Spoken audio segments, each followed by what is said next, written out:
Club സുലൈമാനിലെ ഇഫ്താർ buffet എനിക്കാണോ ലാഭം അതോ club സുലൈമാനിക്കാണോ ലാഭം എന്ന വീഡിയോ കണ്ടിട്ട് പറയും. ഇതാണ് ഫസ്റ്റ് നോമ്പ് തുറക്കാനുള്ള ഐറ്റംസ്. വിത്തിൻ 2 minutes അത് ഞാൻ കഴിച്ചിട്ടുണ്ട്. നേരെ പ്ലേറ്റ് എടുത്ത് പുറത്തിറങ്ങി സാലഡിൽ നിന്ന് തുടങ്ങാന്ന് കരുതി. എല്ലാം കുറച്ചും കൂടി മതിയല്ലോ. സാലഡ് നല്ല തട്ടിക്കൂട്ടാണ്, എന്നാലും കൊള്ളാം.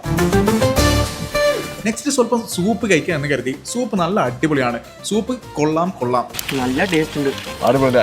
സൂപ്പിന് ശേഷം വീണ്ടും പ്ലേറ്റുമായിട്ട് പുറത്തിറങ്ങി റൈസ് കുറച്ച് പീസ് മാത്രം ഫോക്കസ് ചെയ്യുന്നത് നിങ്ങൾക്ക് വീഡിയോയിൽ കാണാം. ഇതിലെ എല്ലാ ഐറ്റംസും അത്യാവശ്യം കൊള്ളായിരുന്നു.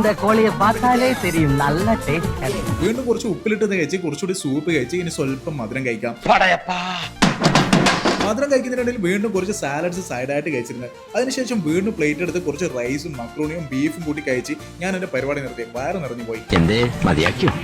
ഞാൻ വളരെ കുറച്ചേ കഴിക്കാറില്ലേ. ഇനി നിങ്ങൾ പറയാ എനക്കാണോ ലാഭം അതോ ക്ലബ് സുലൈമാനിക്കാണോ ലാഭം?